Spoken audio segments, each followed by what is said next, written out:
গত ৫ আগস্টের পর থেকে বাংলাদেশ ভারত সম্পর্ক ক্রমাগত অবনতির দিকে যাচ্ছে। অর্থনৈতিক ও বাণিজ্যিক সম্পর্ক মোটামুটি সচল থাকলেও ভিসা বন্ধ।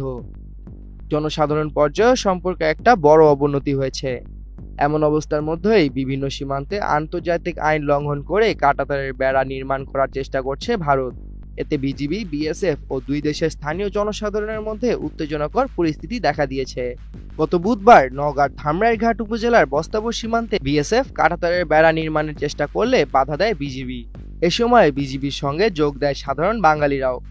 ওই সময়ের ভিডিও ও ছবি সামাজিক যোগাযোগ মাধ্যমে ভাইরাল হয়েছে। ভিডিওতে দেখা যায় হাজারো মানুষ বিজিবির সঙ্গে যোগ দিয়ে মিছিল দিচ্ছে। তারা বলতে থাকেন অন্যায়ভাবে এক বিন্দু মাটি ছাড় দিবেন না তারা। আর সীমান্তে ভারতের বিএসএফ এর আগ্রাসন রুখে দিতে বিজিবির পাশে কাস্তে হাতে ডিফেন্স পজিশনে থাকা এক সাহসী কৃষকের ছবিও ভাইরাল সামাজিক যোগাযোগ মাধ্যমে। ছবিটি শেয়ার করে অনেকেই লিখেছেন, ৭১-এর মুক্তিযুদ্ধের দৃশ্যপট ঠিক এমনই ছিল। নিজ মাতৃভূমি রক্ষায় এক বিন্দু ছাড় দেওয়া হবে না আধিপত্যবাদী ভারতকে।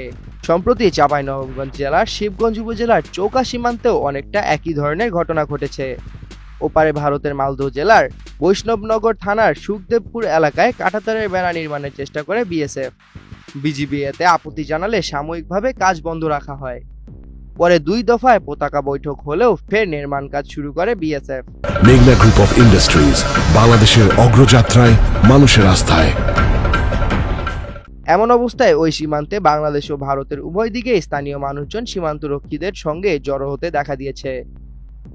এই ঘটনায় বেশ কিছু ভিডিও সামাজিক যোগাযোগ মাধ্যমে ছড়িয়ে পড়েছে।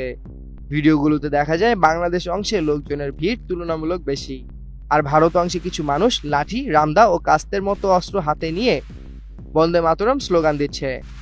তবে এইসব ভিডিওর সত্যতা এখনো যাচাই করা যায়নি। ভারতের অংশে তোলা কিছু ছবিতে অনেকের হাতে রামদা দেখা গেলেও এরকম হাস্যরসাত্মক পরিবেশ লক্ষ্য করা যায়। স্থানীয় এক সাংবাদিক জানান, বাংলাদেশ অংশের মানুষের মধ্যে অবশ্য উৎসাহ উদ্দীপনার পাশাপাশি উৎকণ্ঠাও ছিল। আবার বন্দে মাতরম, জয় শ্রীরাম এমন স্লোগান উঠেছিল ভারতীয় অংশে। ওই স্লোগানের জবাবে এপারের মানুষ নারায়ে তাকবীর, আল্লাহু আকবার রব তোলেন। সামিউল জয়, ২১ টেলিভিশন।